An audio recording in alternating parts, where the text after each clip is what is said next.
बिस्मिल्लाहिर्रहमानिर्रहीम।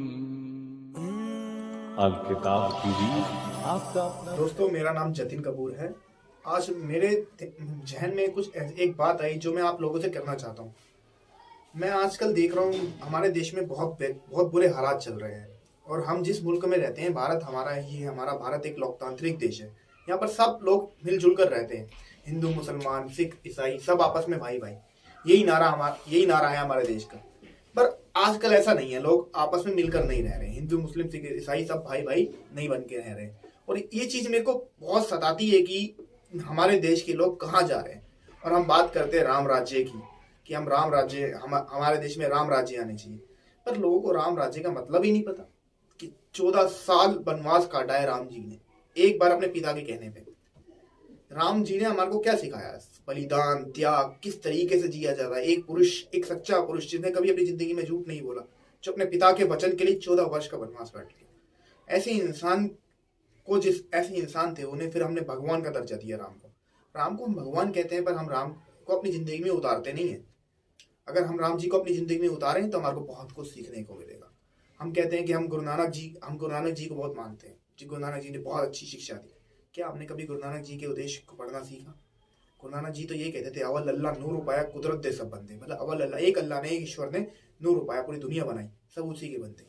अरे आप एक बात सोचिए, आप हिंदू, मुसलमान, सिख, ईसाई करते रहते हैं, आपस में आप लड़ते रहते हैं, कभी कोई मुद्दा उठा लेते हैं सरकार की वजह से। आप आपस में मिल के रहिए। आप एक चीज सोचिए कि आज ऐसा हो रहा है हमारे देश में, हमारी नस्लें खराब हो रही है, हमारे सारे लोग जहन्नुम में जा रहे हैं, सब नरक जहन्नुम में जा रहे हैं।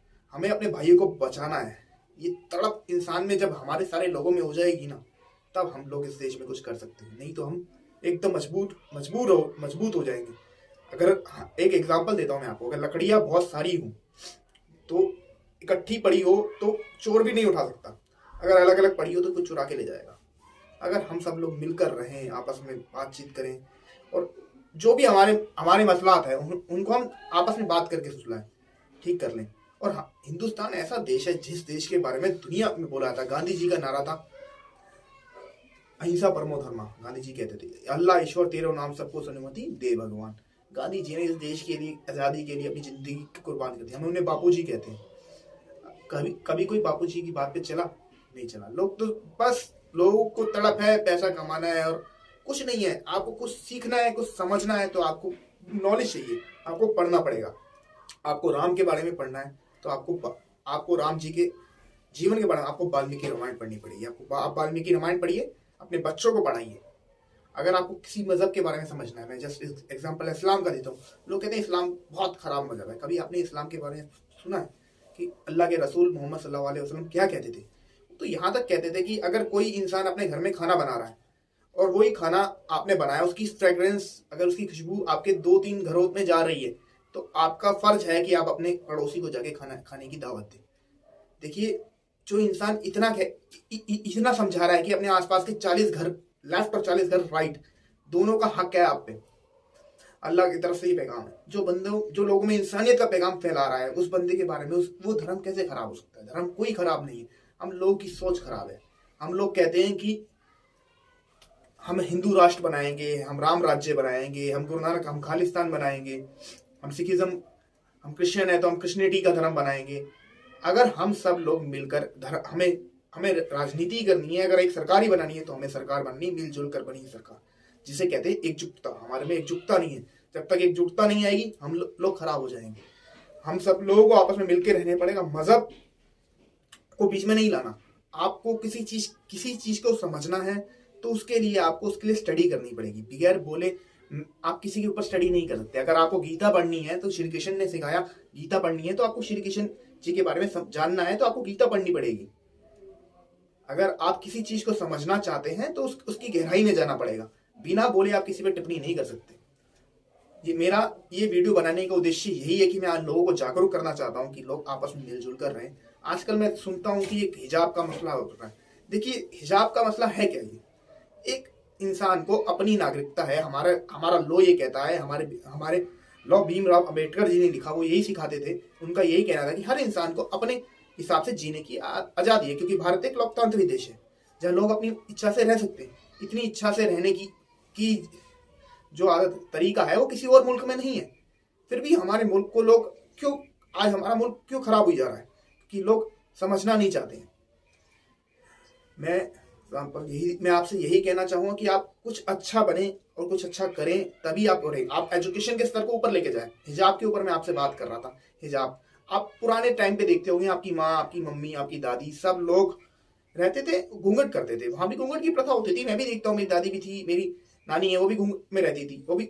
और हमारे हिंदुस्तानियों में तो यही होता है कि अगर कोई आता है तो वो पर्दा करते हैं। तो ये पर्दा करना कोई बुरी बात नहीं है। अगर कोई लड़की पर्दा करना चाहती है तो ये उसका स्वीकार है, उसका संविधान उसको इजाजत देता है। तो इस बात में कहाँ मुद्दा उठाना और किसी भी धर्म को टारगेट करना, किसी के बारे में गलत बोलना। आप मोहम्मद सल्लल्लाहु अलैहि वसल्लम के बारे में लोग बहुत गलत बोलते हैं, पढ़ते नहीं है लोगों को डर नहीं है एक ईश्वर का। एक ईश्वर ने दुनिया बनाई है, ये पूरी दुनिया एक ईश्वर की बनी हुई है और सब हम एक ईश्वर के बंदे। कभी सूरज हमसे पूछ के आता है कि मैं तेरे घर में रोशनी दे रहा हूँ, उसके घर में रोशनी नहीं दे रहा। सबके घर में भगवान ने 5 उंगल एक बराबर बनाई है, एक इंसान एक जैसा ही, सब इंसान एक जैसे दिखते हैं, चेहरा अलग है। तो फिर हमारे में फर्क क्या है? जब ऊपर वाले ने इंसान में बनाने में कोई दिक्कत नहीं मानी, तो हम लोग आपस में ऐसा क्यों कर रहे हैं? हम लोगों को मिल के रहना चाहिए और हम इंसान है, इंसानियत ही हमारा सबसे बड़ा धर्म है। जब तक हम इंसानियत नहीं रखेंगे ना, तब तक हम कुछ नहीं कर सकते। एक कहावत है इस्लाम में कि ऊपर अल्लाह ताला फरमाते हैं कि कुरान में कि तुम नीचे वालों पे रहम करो तो मेरी मखलूक पे रहम करो, मैं तुम पे रहम करूंगा। अगर इंसान ऊपर ईश्वर का यही कहना है कि हम नीचे वाली मखलूक से अच्छा बना के रखें, तो ऊपर वाला भी हमारे से अच्छा रखे। हमें हमेशा पॉजिटिव सोचना चाहिए, पॉजिटिव करना चाहिए। बैठ के लोगों के अंदर गाली देना, किसी के आगे बोलना, ये गलत बात है। आपको किसी भी धर्म को समझना है तो उस धर्म के ऊपर जाइए, उसके ऊपर स्टडी करिए। मेरी आपसे यही कहना है। अगर आप राम के ऊपर समझना चाहते हैं तो आप राम के लिए स्टडी करिए, आप वाल्मीकि रामायण पढ़िए। अगर आप गीता पढ़ना चाहते हैं तो आप गीता पे स्टडी करना चाहते हैं, आप गीता ट्रस्ट वालों की गीता ला के पढ़िए। अगर आप इस्लाम पे स्टडी करना चाहते हैं, आप कुरान पढ़िए, आप हदीस पढ़िए। अगर आप सिखिज्म पे स्टडी करना चाहते हैं तो आप गुरु ग्रंथ साहिब पढ़ें। और हमारे वेदों में भी यही लिखा है, एक ब्रह्म दित्ते नास्ति ईश्वर ना प्रतिनास्ति। ईश्वर एक है, एक ही ब्रह्म है, उसके अलावा कोई कुछ नहीं है। हम लोग फिर भी मेंटलिटी लेके चलते हैं कि हमारे बहुत सारे भगवान है। मैं आपके इस मुद्दे पे नहीं बोलना चाहूंगा। मैं यही कहूंगा, हर किसी की अपनी अपनी मान्यता है जो मानता है और जिसे स्वीकार करने का हमारा संविधान इजाजत देता है। आज 70 साल हो चुके हैं हमारे देश को। जो हम पहले लड़ रहे थे हिंदू मुसलमान में, आज भी हम वैसे ही लड़ रहे हैं। क्या मुझे तो ये लग रहा है कि मेरा देश तो पिछड़ी जा रहा है, आने वाली नस्लें खत्म हो जा रही है। लोग तो झंडू में नरक में जा रहे हैं, किसी को कोई फर्क ही नहीं पड़ता। अगर जब तक आप अपनी औलाद को और अपनी आने वाली बच्चों को नहीं सुधारेंगे, एजुकेशन नहीं देंगे, तो आप खत्म होते जाएंगे। मेरा इस वीडियो के जरिए से आपको ये नहीं कहना था, मैं ना किसी मजहब के बारे में ना किसी के बारे में बुराई नहीं कर रहा। मैं यही कहना चाहूंगा कि आप अपने बच्चों को अच्छी नॉलेज दें, हर किताब पढ़ाएं, हर मजहब की किताब पढ़ाएं, हर मजहब को समझें और बगैर समझे किसी के बारे में ना बोले। जय हिंद, जय भारत, वंदे मातरम। वीडियो देखने के लिए धन्यवाद। वीडियो को लाइक और शेयर करें और चैनल अल किताब को सब्सक्राइब करें और घंटी के आइकॉन पर क्लिक जरूर करें ताकि नए वीडियो की ताजा अपडेट आपको मिलती रहे।